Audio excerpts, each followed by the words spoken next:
Hello crazy people! In this week I'm going to show you how to transform a rather boring and not really creative photo into something a bit more creative by adding a fake window reflection.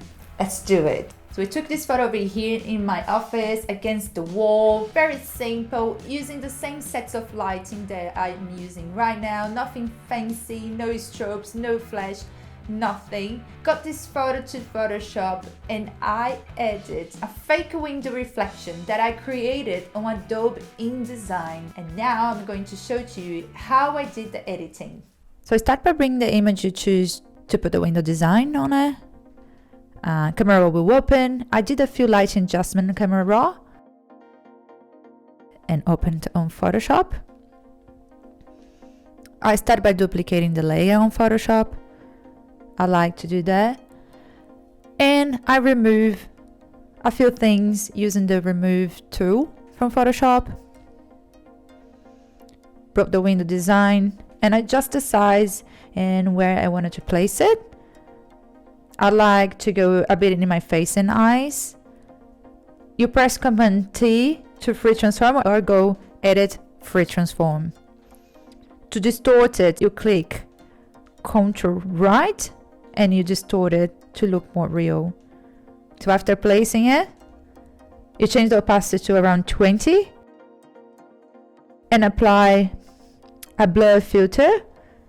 Gaussian blur is perfect.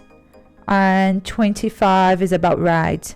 So you go to filter, blur, Gaussian blur. Then you also have to create a shadow for the window frame. You can use the shape too, the rectangle should work. Apply the same opacity values and the blur filter as well. Make sure you do the top and bottom. Then I merge the layers by going Shift, Option, Command D. I convert the image to a smart object.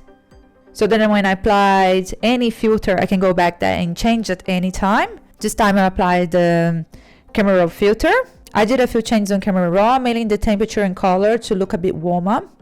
And that's it. Being a smart filter, I can always go back to that filter and change whatever I wanted to change. And voila, this is the final image.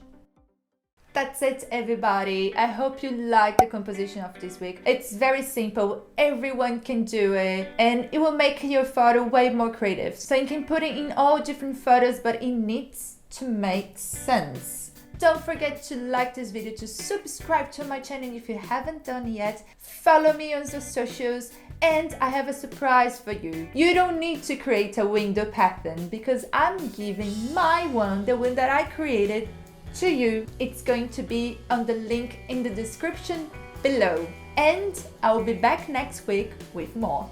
Bye!